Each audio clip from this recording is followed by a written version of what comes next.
शांति निकेतन की वो आलीशान हवेली, जिसे हम सब ने सालों तक टीवी स्क्रीन पर संस्कारों का मंदिर मानकर पूजा है, उसकी नींव में सिंदूर और आंसुओं के अलावा एक गहरा और काला सच भी दबा हुआ था, जिसे मेकर्स ने ऐन मौके पर दुनिया की नज़रों से छुपा लिया। हम सब जानते हैं कि सविता विरानी को अपनी बहू तुलसी कभी पसंद नहीं थी, लेकिन नफरत की वो आग सिर्फ तानों और रसोड़े की राजनीति तक सीमित नहीं थी। मैं मनीषा आज मनीषा रिव्यू पर उस खौफनाक सच से पर्दा उठाने जा रही हूं, जो अगर उस वक्त टीवी पर प्रसारित हो जाता तो शायद भारतीय टेलीविजन का इतिहास कुछ और ही होता। फिल्म सिटी के गलियारों में सालों काम करते हुए जहां मैंने बड़े बड़े सेट्स को बनते और बिगड़ते देखा है, वहीं पुराने राइटर्स और प्रोडक्शन हेड्स के साथ चाय की चुस्कियों के बीच कुछ ऐसी दबी हुई फाइनें भी खुलती हैं जिन पर धूल जम चुकी होती है। ऐसी ही एक ऑफ रिकॉर्ड बातचीत के दौरान मुझे पता चला कि शो के शुरुआती दिनों में जब मिहिर विरानी अपनी मां की मर्जी के खिलाफ एक पुजारी की बेटी तुलसी को ब्याह कर घर लाया था, तब सविता का गुस्सा सिर्फ एक सास की चिड़चिड़ाहट नहीं था, बल्कि वो एक जुनून, एक पागलपन की हद तक पहुंच चुका था। और इसी पागलपन में एक ऐसी स्क्रिप्ट लिखी गई थी जहां सविता विरानी ने तुलसी को रास्ते से हटाने के लिए जहर का सहारा लिया था। इस कहानी की गहराई को समझने के लिए हमें थोड़ा पीछे जाना होगा, उस दौर में जब मिहिर और तुलसी का प्यार परवान चढ़ रहा था और बा यानी अम्बा विरानी ने तुलसी को अपने घर की लक्ष्मी मान लिया था। विरानी परिवार में बा का फैसला पत्थर की लकीर होता था, लेकिन सविता, जो एक अमीर घर की बेटी थी और अब विरानी खानदान की बड़ी बहू थी, उसके लिए गरीब पुजारी की बेटी को अपनी बहू स्वीकार करना अपनी शान के खिलाफ था। फिल्म सिटी में पुराने लोग बताते हैं कि ओरिजिनल ड्राफ्ट में सविता का किरदार बहुत ज्यादा ग्रे यानी नकारात्मक लिखा गया था, बिल्कुल किसी शेक्सपियर के नाटक की तरह, जहां एक माँ अपनी बेटे पर अपना कब्जा बनाए रखने के लिए किसी भी हद तक जा सकती है। उस वक्त के एपिसोड्स में हमने देखा था कि सविता तुलसी को नीचा दिखाने का कोई मौका नहीं छोड़ती थी, लेकिन वो स्क्रीन पर जो दिखाया गया वो तो सिर्फ उस नफरत का 10% था जो असल में कागज पर उतारा गया था। कहानी उस रात की है जब मिहिर और तुलसी की शादी को कुछ ही हफ्ते हुए थे। घर में तनाव का माहौल था। मिहिर, जो हमेशा अपनी माँ और पत्नी के बीच फंसा रहता था, उस दिन एक बिजनेस ट्रिप के लिए शहर से बाहर जाने वाला था। सविता जानती थी कि मिहिर के घर में रहते हुए वो तुलसी का कुछ नहीं बिगाड़ सकती, क्योंकि मिहिर अपनी पत्नी के लिए ढाल बनकर खड़ा रहता था। लेकिन जैसे ही मिहिर के जाने की खबर पक्की हुई, शांति निकेतन के उस बड़े से किचन में, जहां आमतौर पर पकवानों की खुशबू होती थी, वहां एक भयानक साजिश की गंध आने लगी। मैंने फिल्म सिटी के आर्काइव्स में वो अनशॉट सीन्स की डिटेल्स देखी हैं, जिनके मुताबिक सविता विरानी उस रात बिल्कुल शांत थी, वो शांति जो तूफान से पहले आती है। उसने उस शाम तुलसी को डांटा नहीं उस पर कोई तंज कसा। ये वही सविता थी जो पानी का गिलास भी तुलसी के हाथ से नहीं लेती थी, लेकिन उस रात उसने खुद अपने हाथों से पूरे परिवार के लिए बादाम वाला दूध तैयार करने का फैसला किया। यही वो पल था जहां कहानी एक डरावना मोड़ लेने वाली थी। विरानी परिवार का नियम था कि रात को सोने से पहले बा और बाकी सब लोग दूध पीते थे। सविता का प्लान बहुत ही शातिर और गहरा था। उसे पता था कि अगर तुलसी को कुछ हुआ तो शक उसी पर जाएगा, इसलिए उसने एक ऐसा तरीका चुना जिसमें सांप भी मर जाए और लाठी भी न टूटे। स्क्रिप्ट के उस ड्राफ्ट के मुताबिक सविता ने केसर और बादाम की आड़ में एक धीमा जहर, जिसे पुराने समय में रानियां अपनी सौतनों को मारने के लिए इस्तेमाल करती थीं, उसे दूध के एक खास गिलास में मिलाने की तैयारी की थी। ये जहर तुरंत असर नहीं करता, बल्कि इंसान को धीरे धीरे बीमार करता है, जिससे ऐसा लगता है कि उसे कोई बीमारी लग गई है। सविता की मंशा तुलसी को तुरंत मारना नहीं, बल्कि उसे इतना बीमार और लाचार कर देना था कि वो घर की जिम्मेदारियां ना उठा सके और बा की नज़रों में एक मनहूस और बीमार बहू साबित हो जाए, जिसे आखिरकार घर से निकाल दिया जाए। उस रात किचन में सिर्फ सविता थी। नौकरों को उसने जल्दी छुट्टी दे दी थी। मैं जब उस स्क्रिप्ट के पन्नों को अपने दिमाग में विजुअलाइज करती हूँ तो वो सीन रोंगटे खड़े कर देने वाला है। सविता, जिसके चेहरे पर हमेशा एक कड़वाहट रहती थी, उस वक्त उसके चेहरे पर एक अजीब सी ठंडी मुस्कान थी। उसने चांदी के गिलासों को ट्रे में सजाया। विरानी परिवार की रईसी उन बर्तनों में झलकती थी, लेकिन उन बर्तनों में जो परोसा जाने वाला था वो उस रईसी पर काली परछाई थी। मेरे सूत्रों ने बताया कि उस सीन की शूटिंग के लिए आर्ट डिपार्टमेंट ने खास तौर पर एक ऐसा गिलास तैयार किया था जिसके पेंधे में एक बहुत ही मामूली ना दिखने वाला निशान था, ताकि शूटिंग के दौरान गिलासों की अदला बदली ना हो जाए और सविता का किरदार निभाने वाली एक्ट्रेस अपरा मेहता गलती से वो जहरीला गिलास किसी और को न थमा दें। सविता ने उस निशान वाले गिलास में वो सफ़ेद पाउडर मिलाया और ऊपर से ढेर सारा केसर और पिस्ता डाल दिया, ताकि दूध का रंग और खुशबू उस जहर की कड़वाहट को पूरी तरह से ढक दे। वो पल वीरानी परिवार के इतिहास का सबसे काला पल होने वाला था, क्योंकि एक सास अपनी ही घर की लक्ष्मी को, जिसे बा ने चुना था, उसे मिटाने के लिए सारी हदें पार कर रही थी। ट्रे हाथ में लिए जब सविता किचन से बाहर निकली तो हॉल में हंसी ठिठोली का माहौल था, जैसा कि हम अक्सर शो में देखते थे। बा अपने झूले पर बैठी थी, बाबूजी अखबार पढ़ रहे थे और घर के बाकी बच्चे चिराग, सेजल और कोमल वहां मौजूद थे। तुलसी हमेशा की तरह बा के पैरों के पास बैठी उनके पैर दबा रही थी। यही वो नज़ारा था जो सविता की आंखों में चुभता था। उसे लगता था कि जिस जगह पर उसका हक होना चाहिए, वहां आज एक पुजारी की बेटी बैठी राज कर रही है। फिल्म सिटी में काम करने वाले लाइटमैन बताते हैं कि उस शॉट के लिए डायरेक्टर ने लाइटिंग को जानबूझकर थोड़ा डिम यानी मध्यम रखा था, ताकि सविता के चेहरे पर पड़ने वाली परछाई उसके अंदर चल रही उथल-पुथल को बयां कर सके। सविता के कदम हॉल की तरफ बढ़ रहे थे और हर कदम के साथ उसका इरादा और पुख्ता होता जा रहा था। उसने अपने चेहरे पर एक झूठी ममता का नकाब ओढ़ लिया था, वही नकाब जिसने सालों तक वीरानी परिवार को धोखे में रखा।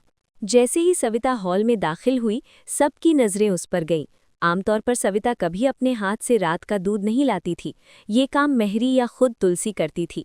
सविता को ट्रे लिए देख बा भी चौंक गई और उन्होंने अपनी कड़क आवाज़ में पूछा भी कि आज सूरज पश्चिम से कैसे निकल आया, जो बड़ी बहू खुद सेवा कर रही है। स्क्रिप्ट में लिखा था कि इस सवाल पर सविता का दिल जोर से धड़का था, लेकिन उसने बहुत ही चालाकी से बात को संभालते हुए कहा कि मिहिर के जाने के बाद उसे लगा कि तुलसी उदास होगी, इसलिए वो खुद पहल करके परिवार को जोड़ना चाहती है। ये सुनकर तुलसी की आंखों में चमक आ गई। भोली तुलसी, जिसे ये गुमान भी नहीं था कि जिस सास के बदले हुए व्यवहार को वो ममता समझ रही है, असल में वो उसकी मौत का फरमान है। तुलसी ने तुरंत उठकर सविता के हाथ से ट्रे लेने की कोशिश की, लेकिन यहीं पर एक बहुत बड़ा ट्विस्ट लिखा गया था। सविता ने ट्रे तुलसी को देने से मना कर दिया, क्योंकि उसे डर था कि कहीं तुलसी गिलासों को मिक्स न कर दे और वो जहरीला दूध किसी और के हिस्से में न चला जाए। सांसें रोक देने वाला पल तब आया जब ट्रे में रखे गिलासों का बंटवारा शुरू हुआ। मनीषा रिव्यू के दर्शकों को ये जानकर हैरानी होगी कि उस ओरिजिनल ड्राफ्ट में एक ऐसा रोंगटे खड़े कर देने वाला सीक्वेंस था, जहां घर की चुलबुली बेटी सेजल, जिसे बादाम वाला दूध बहुत पसंद था, उसने मजाक में दौड़कर ट्रे से वही गिलास उठाने के लिए हाथ बढ़ाया जो तुलसी के लिए तैयार किया गया था। ये देख सविता की चीख निकल गई।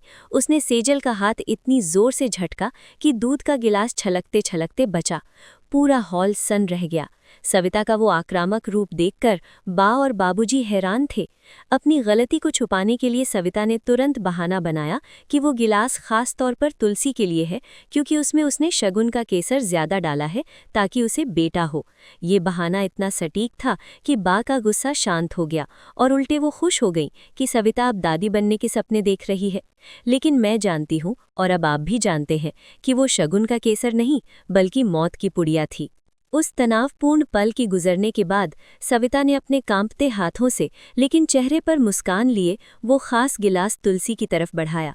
तुलसी, जो अपनी सास के इस प्यार से अभिभूत थी, उसने दोनों हाथों से वो गिलास थाम लिया। बैकग्राउंड स्कोर, जो उन दिनों शो की जान हुआ करता था, इस सीन में एक धीमी और डरावनी धुन बजाने वाला था। तुलसी ने गिलास को नाक के पास ले जाकर सूंघा और मुस्कुराते हुए सविता को धन्यवाद कहा।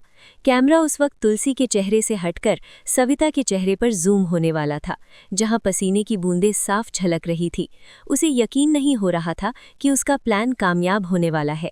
तुलसी ने गिलास को अपने होठों से लगाया ही था कि तभी बा का झूला रुक गया। बा, जिन्हें वीरानी परिवार की छठी इंद्री कहा जाता है, उन्हें शायद हवाओं में कुछ अशुभ महसूस हो गया था, या शायद ये सिर्फ एक संयोग था, लेकिन उन्होंने तुलसी को टोक दिया। ये कहानी का वो हिस्सा है जो कभी एडिट टेबल तक नहीं पहुंचा, लेकिन राइटर रूम की गॉसिप में हमेशा जिंदा रहा। तुलसी ने अभी घूंट नहीं भरा, गिलास उसके होठों को छू रहा था। उस जहरीले दूध की एक बूंद तुलसी के होठों पर लग चुकी थी। फिल्म सिटी के सूत्रों के मुताबिक मेकर्स इस बात पर बहस कर रहे थे कि क्या तुलसी को वो दूध पीने दिया जाए और फिर उसे बीमार दिखाकर महीनों तक हॉस्पिटल का ड्रामा चलाया जाए, या फिर ऐन मौके पर उसे बचाया जाए। लेकिन सविता की योजना सिर्फ एक गिलास दूध तक सीमित नहीं थी। अगर तुलसी उस रात बच भी जाती तो सविता ने आगे के लिए भी एक भयानक जाल बुन रखा था। उस रात शांति निकेतन की दीवारों ने जो देखा वो एक माँ का पतन था।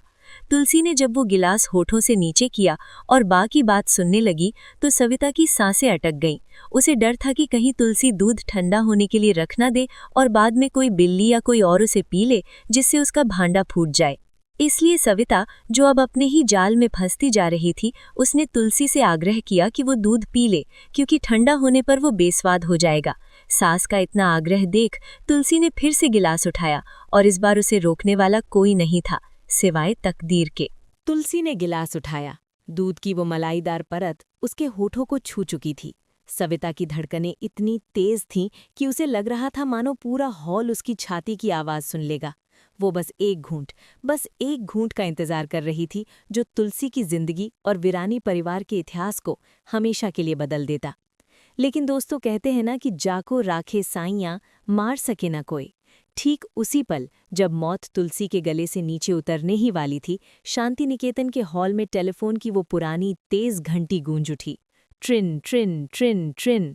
सन्नाटे में वो आवाज़ इतनी तेज थी कि तुलसी, जो पहले से ही थोड़ी नर्वस थी, अचानक चौंक गई।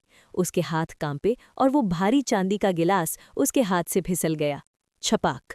दूध का वो गिलास जमीन पर गिरा और दूध सफ़ेद संगमरमर के फर्श पर फैल गया। सविता के मुंह से एक दबी हुई चीख निकल गई। उसकी महीनों की प्लानिंग, वो जहर, वो साजिश, सब कुछ एक झटके में जमीन पर बिखर गया था। लेकिन कहानी यहाँ खत्म नहीं होती। असली डरावना मंजर तो अब शुरू होने वाला था। फोन पर मिहिर था। जी हाँ, मिहिर, जिसे शायद हजारों मील दूर बैठे हुए भी अपनी पत्नी पर आने वाले संकट का आभास हो गया था। इसे आप पति पत्नी का टेलीपैथिक कनेक्शन कहें या महज एक इत्तेफाक, लेकिन उस कॉल ने तुलसी की जान बचा ली थी। तुलसी, जो अपना पल्लू संभालते हुए फोन की तरफ दौड़ी, उसे जरा भी अंदाजा नहीं था कि उस फर्श पर फैला हुआ वो सफ़ेद दूध अमृत नहीं बल्कि कालकूट विष था। सविता वीरानी वही बुत बनकर खड़ी थी। उसकी नज़रें उस फैले हुए दूध पर टिकी थीं।